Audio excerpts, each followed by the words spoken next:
Bonjour et bienvenue dans Rubis sur Canapé, le podcast dédié à la joaillerie.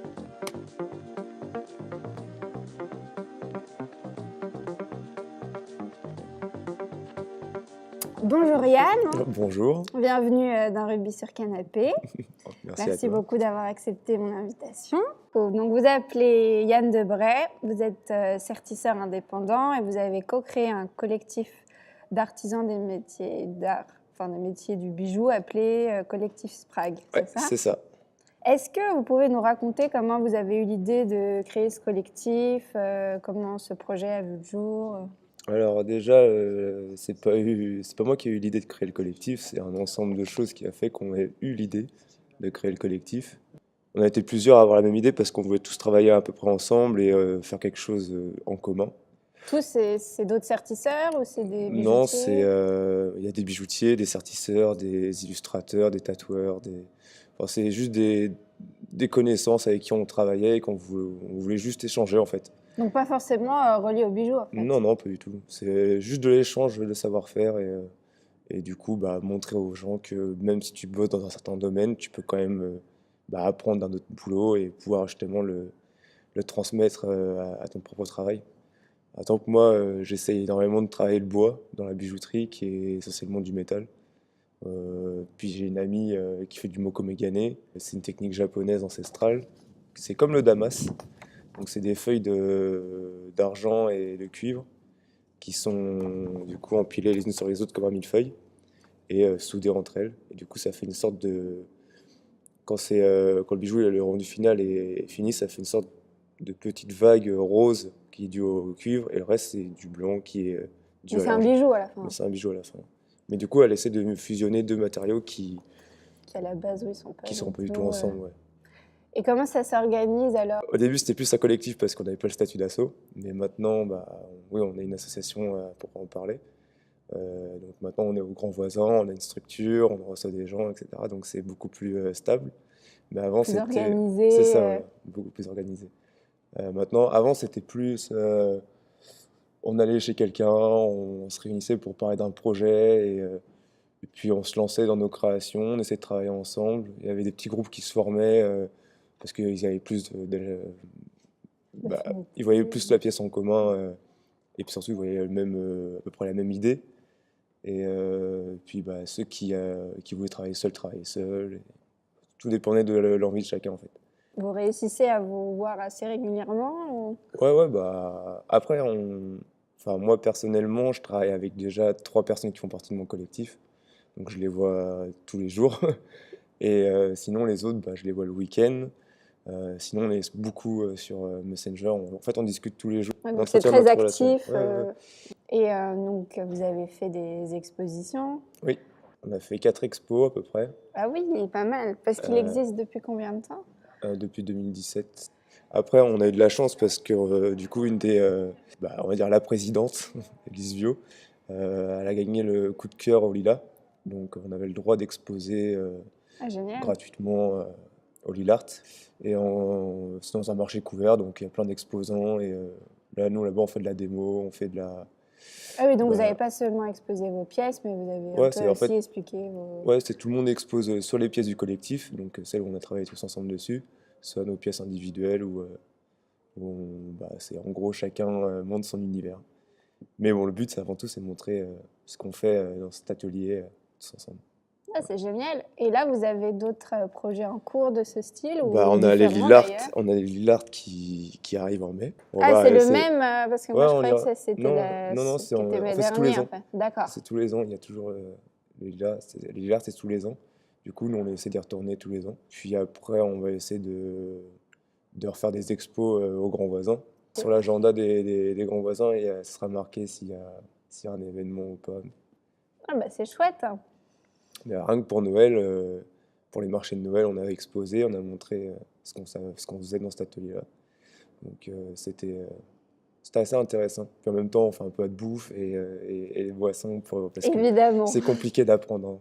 Faut du courage. Et vous pouvez les vendre avec le statut d'association, vos pièces ou pas du tout ? En fait, l'association ne font rien du tout. C'est chacun vend sa pièce. D'accord. Et les pièces de l'asso, donc qui servent d'expo, enfin, d'exposition pour les expos. Celles-là, on les vend pas. On pourrait les vendre, mais elles coûtent déjà trop cher. Et puis, Oui, elles ont un but éducatif. ouais, et puis De c'est le plus, garder. maintenant, c'est des emblèmes, c'est pas forcément des trucs qu'on a envie de vendre. Et comment vous trouvez les sous alors pour que le collectif perdure? Déjà, quand on fait un événement, il y a la nourriture. On a des potes aussi qui vendent la brasserie de Lettres. C'est une brasserie à Paris qui nous aide pas mal, qui nous fournit pas mal de bière, etc. Du coup, qui renfloue un peu les caisses. Maintenant, on fait des cours, des ateliers d'apprentissage. C'est intéressant ça. Mais c'est individuel ou c'est par Non, collectif on va faire des sessions. En fait, par exemple, la semaine dernière, c'était forger une chevalière à l'ancienne. En gros, c'est pas la cire à la fonte perdue, c'est dans la masse. On forme le métal, on le tord, mais dans un gros bloc. Donc c'est un peu plus compliqué qu'avec une cire. Et après, on va l'envoyer à la fonte et le sortir en métal. Oui, bah c'est complètement C'est différent assez- comme façon de procéder, c'est ça. mais C'est de la forge, en fait. C'est plus de la bijouterie, c'est de la forge. super. Et mais du coup, vous êtes aussi sertisseur indépendant, en Oui. plus d'être actif dans le collectif. Est-ce que vous pouvez nous expliquer qu'est-ce que c'est comme métier Alors, sertisseur, c'est boucher des trous. En gros, c'est embellir et faire rêver les gens avec des pierres. Le joaillier va préparer tout ce qui est emplacement des pierres. Donc, il va faire des mises en pierre, ça s'appelle, avec des mises à jour de l'autre côté pour améliorer l'éclat de la pierre. Et moi, mon travail, c'est de remplir donc ces cavités, donc avec des fraises, avec les diamants, qui correspondent aux tailles, diamants ou d'autres pierres, hein, c'est pas forcément. Mais c'est essentiellement du diamant, pour moi en tout cas. Et, euh, et après, c'est toute une technique qui sert avec des lames en acier à pousser le métal pour bloquer les pierres. Donc elles sont pas collées, elles sont bloquées dans le métal. Et après, c'est tout ce qui est découpe du métal, rendre le métal brillant pour faire que la lumière reflète encore plus dans la pierre. Donc de c'est sublimer la minutieux, pierre, c'est de faire ça, en voilà. sorte qu'elle tienne et C'est ça, qu'elle faut soit... qu'il y ait de la résistance, mais en même temps, faut que on soit assez, comment dire, assez enfin, c'est un travail assez fin, mais qui demande aussi pas mal de force, donc c'est un peu contradictoire. Avant, je travaillais possibilité. à l'œil, enfin à la vue, mais c'est sur ces pierres beaucoup plus grosses, et surtout j'étais plus jeune. Donc du coup, le problème Vous êtes c'est encore après. jeune, donc... Ouais, mais enfin la vue baisse vite quand on travaille trop près. Et j'ai dû porter des lunettes pour juste regarder de plus près. Maintenant, avec la bino, ma vue est revenue à l'état normal. C'est comme une grosse paire de lunettes, sauf que je me fatigue beaucoup. Et puis en plus, on peut Et enchaîner ça plus. grossit à combien? La mienne peut grossir x4. Donc on voit une empreinte de très près. J'imagine. C'est- Et donc, il existe différents types de certis. C'est quoi les différences à peu Alors le près certi basique, c'est le certi grand. Donc il peut y avoir certi 2 grands, certi 3 grands, certi Donc, parmi 4, les grands 5, types, il y 6. a plein de sous-types, en fait. Ouais, en fait, ça dépend juste si vous voulez que la pierre tienne plus ou moins bien. Plus il y a de grains sur la pierre. Donc les grains, c'est des sortes de petites griffes, comme des griffes de chat qui montent sur la pierre. Et donc on appelle ça un grain, parce qu'après on va les Et qui bouler, va te faire tenir qui la va pierre, faire quoi. tenir la pierre. Ouais. Et ça, comment on l'a fait, comment on Et le bah, fait, le grain? c'est directement dans la masse. Donc quand on pose la pierre, on va descendre la pierre avec une fraise, donc à la taille de la pierre, ou à un dixième plus grand que la pierre. Par exemple, si Pour la pierre, qu'elle c'est ça. descende bien. Par exemple, si la pierre elle est à 15 dixièmes de millimètre, et ben on va ouvrir à 16 dixièmes de millimètre. Du coup, la pierre va descendre légèrement. En gros, on met la table au niveau du métal, et après on va pousser avec des échoppes, c'est des lames en acier inoxydables qui vont se planter dans le métal, donc or, argent, platine, et on va pousser des petites griffes sur le métal. Donc ça peut être dans les points cardinaux, ou alors entre les pierres, enfin il y a plein de façons de le faire. Oui, il n'y a Après, pas tout dépend. forcément de Mais règles. en grain le but c'est juste de faire des grains qui tiennent, donc qui peuvent être plus ou moins gros, plus ou moins nombreux, mais le but c'est de maintenir la pièce. Et ça, du coup, c'est le type de serti que vous faites le plus? C'est le basique, c'est celui qui est le plus souvent fait en bijouterie française. Et puis après, une fois qu'on a fait les grains, on va faire les filets. Donc les filets, en fait, on fait une tranchée sur tout le long des pierres pour faire une sorte de miroir qui va en fait réfracter la lumière dans la pierre et la faire briller encore plus. Et aussi, ça va nettoyer un peu visuellement la zone où on a posé les pierres. D'accord. Ça va être beaucoup plus propre. Et à part les grains, du coup, qu'est-ce qu'il y a? Après, il y a les griffes, donc ça c'est plutôt pour les pierres de centre. Donc c'est ce qu'il y a sur les solos, c'est pour vraiment, c'est pour des grosses pierres. Qu'elles soient bien mises en valeur. En fait, on appelle ça, ce qui maintient la grosse pierre de centre, c'est un chaton. Donc généralement, c'est un anneau avec une ceinture en dessous où la pierre est posée, avec des griffes, donc généralement 4, 6, 9. Ça dépend effectivement de la forme de la pierre. Des fois 3, ouais, ça dépend de la forme de la pierre. Et ça, c'est ce qui. Les griffes sont généralement assez solides. Le but, c'est que la pierre ne bouge plus du tout après. Et donc, en fait, on rabat les griffes sur la pierre. C'est ça, on fait des encranements. Donc, on enlève juste un peu de matière à l'endroit où la pierre va s'insérer. Et après, on replie le métal sur la pierre. Donc, il ne faut pas mettre trop de force, sinon on casse la pierre. Et même le diamant, ça se casse. Ça ne se raille pas, mais ça se casse très facilement. Ça se casse pas très facilement, mais ça peut se casser facilement. Si on s'y prend mal, si on met la pression au mauvais endroit. D'accord, ouais. Tout est une question de dosage. C'est ça, voilà. Et puis après, c'est que de la finition, du polissage, du nettoyage de métal, enfin, rendre le truc un peu plus brillant. Donc il y a le serti-grain, le serti-griffe. Après, il y a tout ce qui est serti-martelé. Donc c'est avec un outil qui s'appelle le marteleur. Donc c'est comme un petit marteau où on tape régulièrement sur le même endroit. Et donc ça va écraser le métal. Donc le but avant, c'est de faire de l'encranement. Donc on fait un vide autour de. L'encranement, c'est un trou. Ouais, c'est ça, c'est un trou, mais on va faire une sorte de. On va clipser la pierre dans le métal. Donc il y aura du jeu. La pierre va bouger encore. Et quand on va écraser le métal avec le marteau, le métal va s'affaisser sur la pierre et après elle va plus bouger. Et après on va limer le métal. Donc ça c'est le serti-clos en fait. Serti-clos, le serti-martelé la plupart du temps c'est la même chose, c'est juste la forme de la pierre ou l'endroit où tu martèles qui va changer. Mais en règle générale c'est assez récurrent. C'est écraser le métal sur la pierre, sans la casser bien sûr. Et est-ce qu'il y a un des types de sertis que vous préférez sertir ou non Non, j'aime bien. Si, j'aime bien les calibrés. Donc les calibrés, c'est des pierres rectangulaires. Ça, c'est un type de pierre, du coup. Ouais, mais du coup, le serti, c'est du martelage, justement. D'accord. Et j'aime bien parce que les pierres, vu qu'elles sont rectangulaires, généralement, on les met à touche-touche. Donc toutes les pierres se touchent entre elles.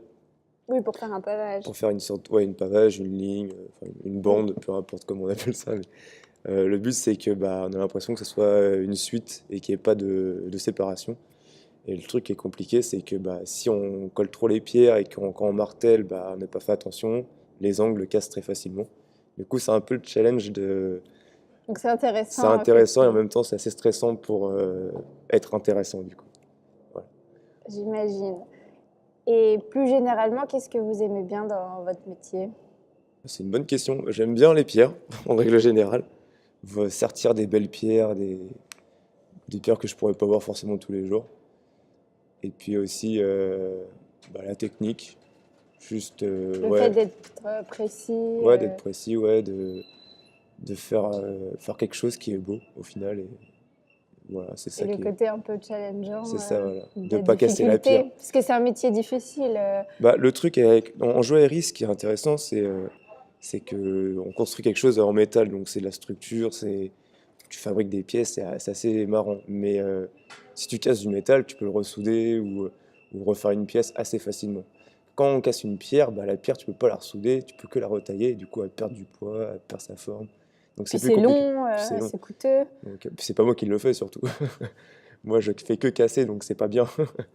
Le but, c'est justement de sortir ces pierres qui sont plus ou moins fragiles et d'arriver à avoir un résultat qui est quand même plutôt beau. Qu'est-ce que c'est du coup les qualités pour être un bon sertisseur alors? Je peux pas dire que un petit jeune de 3e qui s'intéresse à ce métier, qu'est-ce que vous pourriez lui dire pour voir s'il est fait pour ça, quoi. Bah, déjà, s'il voit ça comme un jeu, enfin, pas comme un jeu en mode ça n'a pas d'importance, mais quand il travaille et qu'il aime ça et qu'il voit pas le temps passer, c'est un bon point. Après, qu'il soit bon ou mauvais, bah, le talent, ça se cultive, de toute manière. Moi, je n'ai pas été bon tout de suite, j'ai cassé beaucoup de pierres quand j'étais jeune. Il Maintenant, faut, il faut combien d'années à peu près en pour... moyenne, il faut 10 ans pour être Ah oui. un bon sertisseur. Pour être très bon, il faut beaucoup plus, mais en moyenne, il faut 10 ans. 10 ans, et puis il faut surtout travailler sur plein de sertis différents. Quand je dis sertis différents, c'est des techniques, des pierres, avec des outils différents. Enfin, pas juste se cantonner au serti-grain ou... Donc, il faut être curieux, Ouais, faut être curieux, faut être s'intéresser. rigoureux. Ouais, faut s'intéresser aux pierres parce qu'il faut comprendre les pierres aussi. On sortit pas toutes les pierres Donc, un comme. côté un peu scientifique, Ouais, au final. c'est ça. Parce que chaque pierre est différente et même regarder à l'intérieur des pierres, voir si il y a des givres. En fait, les givres, ce qu'on appelle ça dans les pierres, c'est des zones de vide ou alors des sortes d'impuretés qui sont dans la pierre et qui va fragiliser la pierre. Donc à ces endroits-là, il faut éviter de trop mettre de force, sinon la pierre peut éclater plus facilement. Donc ça, il faut essayer de comprendre aussi comment la pierre elle va réagir et puis Oui, même de comprendre comment toutes le les métal réagit. propriétés des Parce que pierres.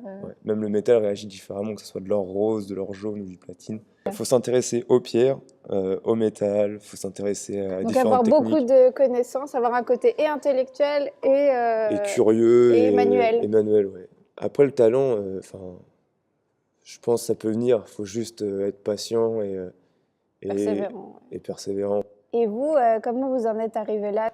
Moi, là-bas, je voulais faire ébéniste. Donc, rien à voir avec la C'est quand bijouterie. même manuel. C'est manuel, ouais. Et dans le beau. À l'école, en fait, le système éducatif m'a jamais très plu. J'étais pas mauvais, mais j'étais ni bon. Donc, puis, c'était pas une grande passion. Donc, voilà. J'essaie de chercher quelque chose de manuel où j'étais bon. Depuis que je suis petit, j'aime bien travailler de mes mains. Et l'ébénisterie, c'est parce que j'aimais bien travailler le bois, parce que c'était la matière que je trouvais le plus facile dans la nature. Et du coup, je me suis intéressé à ça. Je suis allé voir à l'école Boulle aux portes ouvertes tout ce qui était ébénisterie. Puis je me suis rendu compte que c'était pas ce que j'avais imaginé. C'était sympa, c'était beau, c'était technique, c'était très précis, etc. J'étais un peu déçu. Puis ma mère, qui était avec moi à ce moment-là, m'a dit bah, moi, j'ai envie de voir la section bijouterie. Donc elle m'a un peu traîné de force. Et quand je suis arrivé dans la section bijouterie, il y avait des peintures, des gouaches. Donc les gouaches, c'est un style de peinture. Et du coup, j'ai halluciné parce que moi au début, je pensais que c'était des photos. Et en fait, non, c'était des peintures faites par des élèves. Même pas par des professionnels, hein, par des élèves. Et je me suis dit, waouh, c'est ouf, ça, c'est génial. Et il y avait un apprenti ou un élève, je sais pas trop, mais qui était en train de faire une cire. Donc, qui était en train de faire une bague en cire. Et j'ai trouvé ça juste génial. Du coup, bah, j'ai tenté le concours à la fin de ma troisième. Enfin, ouais, à la fin de ma troisième, ouais. Et du coup, après, à la troisième, pendant ma troisième, j'ai tenté le concours. Nicolas Flamel, donc qui était rattaché à l'école Boulle. Et du coup, je suis rentré là-dedans juste après la troisième pour faire une année de Pour CAP. faire de la bijouterie ou du certi directement? Non, de la alors bijouterie. Je ne savais même pas que ça existait le certi à cette époque. Pour moi, je voulais juste. À la base, c'était les peintures qui m'intéressaient. C'était le côté raffiné de la peinture qui était vraiment intéressant. Puis de travailler ses mains à côté aussi. Et je trouvais que le métier était vachement complet. Et après, j'ai appris que c'était différents métiers, tout ça. C'était pas. Tu pouvais tout faire, mais ça te prenait un temps fou. Donc Oui, et puis pendant. plus on fait de choses, moins on est bon dans ce qu'on Ouais, fait. c'est ça. Donc pendant 2 ans, j'ai fait un CAP bijouterie. Et puis après, j'ai fait une mention joaillerie. Donc là, on a appris plus tout ce qui était technique, vraiment un peu plus poussé. Donc là, c'est plutôt tout ce qui est mécanisme, mise à jour, enfin quelque chose de plus raffiné en tout cas. Après, j'ai fait une année de CAP en certissage. Donc là, c'était le but final en fait de l'école Boulle où j'étais. Parce que quand j'étais gamin, quand je suis arrivé ma première année, j'ai vu ça, j'ai fait ouais, c'est génial. Donc là, j'y étais, c'était cool. On a appris plein de trucs, comment poser les pierres, faire attention à ne pas les casser, etc. Faire tes outils. Après, j'ai fait un BMA certissage, mais dans une autre école qui s'appelle l'école du Louvre. Et du coup, j'ai fait un BMA, donc c'est un équivalent bac. Et ça, je le faisais en même temps que j'étais en alternance. Donc la semaine, je travaillais. Et en même temps, j'allais à l'école. Et À la c'était un bijouterie. sous-traitant de la place Vendôme qui faisait essentiellement du certissage. Donc il n'y avait D'accord. pas de joaillerie, il n'y avait pas de poli, il y avait C'est que du serti. On recevait toutes les pièces de la place Vendôme avec les pierres et on devait sertir sur un schéma bien précis. Et du coup, maintenant, après quelques années passées dans cette même boîte où j'ai fait mon apprentissage, je me suis mis en auto-entrepreneur et du coup, je travaille avec différents clients de la place Vendôme ou des petits... Et d'être auto-entrepreneur, c'est un bon statut? Auto-entrepreneur, ouais, c'est pas mal. T'es assez libre. Tu peux faire quand même pas mal de choses à côté. Tu vois, moi, par exemple, j'ai l'asso Collectif Sprague à côté où je peux justement faire mes créations ou même juste montrer mon travail à d'autres personnes. Après, c'est sûr qu'auto-entrepreneur, t'as pas tout ce qui est sécurité. Et dans toutes les belles pièces que vous avez dû sertir, j'imagine que vous avez vu des belles pierres. Est-ce qu'il y en a qui vous ont plus marqué que d'autres? Oui. Les premiers diamants taille poire ou taille navette qui devaient faire 2 carats 5. Oui, donc ça commence à être des grosses pierres. Ouais, c'était des pierres, je crois, qui coûtaient dans les 80 000 €, un truc comme ça. Donc c'était un bon chiffre. Et c'était la première fois que je sertissais ce genre de pierre. Donc il ne fallait pas les casser, même si c'était du diamant, il y a toujours un petit doute. Et donc ouais, ça m'a un peu marqué ça. Et vous avez vu des inclusions originales? Généralement, non. Après, dans les autres pierres, autres que le diamant, oui. Style l'émeraude, il y a pas mal de choses assez intéressantes là-dedans. C'est des pierres qui sont avec beaucoup d'inclusion, justement. Et quand justement tu plies le métal sur cette pierre, tu vois la pierre vit. Enfin, tu vois les inclusions intérieures qui bougent, qui s'écartent un peu plus. Donc du coup, tu essaies de plaquer le métal pour pas qu'elle bouge, mais pas trop pour pas la casser. Donc c'est assez stressant. C'est compliqué. Mais elles sont jolies et intéressantes. Donc elles sont jolies et intéressantes, ouais. Les pierres que vous préférez sertir, au final, c'est les émeraudes alors ou pas? Non, j'en ai pas de préféré. En tout cas, elles sont intéressantes.